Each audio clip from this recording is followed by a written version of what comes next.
تو ہم اللہ کی بارگاہ میں یہی دعا کرتے ہیں کہ الہی تیرے محبوب نے یہ بتا دیا کہ گناہوں کا علاج بخشش کی طلب ہے، لہذا ہمیں اپنے پیارے حبیب کے صدقہ سے ہماری مغفرت فرما دے، ہمارے گناہوں کو معاف فرما دے۔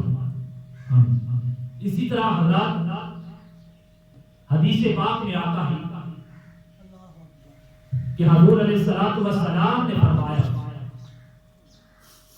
وہ بندہ اپنی جان پر ظلم کرتا ہے۔ کون سا بندہ؟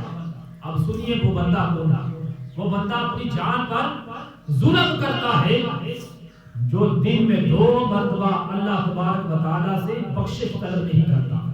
یہ حدیث کے الفاظ ہیں، یہ میرے الفاظ نہیں۔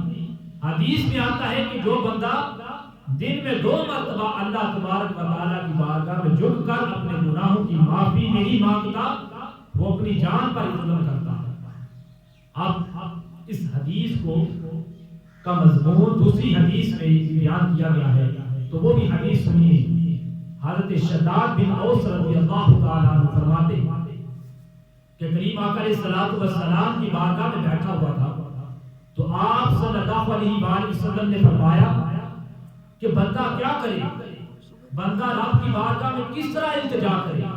تو حضور نے فرمایا بندہ اللہ کی بارگاہ میں اس طرح التجا کرے کہ یا الہی میں تیرے عہد پر قائم ہوں کہ تو نے مجھ کو جتنی بھی نعمتیں عطا کی میں ان پر تیرا شکر بجا لاتا ہوں، اور جو برے کام مجھ سے سرزد ہو گئے ہیں میں ان شرمگیری سے تیری پناہ مانگتا ہوں، تیری نعمتوں کا بھی اقرار کرتا ہوں، اپنے گناہوں کا بھی اقرار کرتا ہوں، لہذا مجھے بخش دے، مجھے معاف کروا دے، کیونکہ تیرے سوا کون ہے جو مجھے معاف کر سکے؟ تیری تو ذات ہی ہے جو معافی دے سکتی ہے، معاف کر سکتی ہے، تیری ذات غفور و رحیم ہے، تو شفیق و مہربان ہے، لہذا مجھے بھی معافی عطا فرما دے۔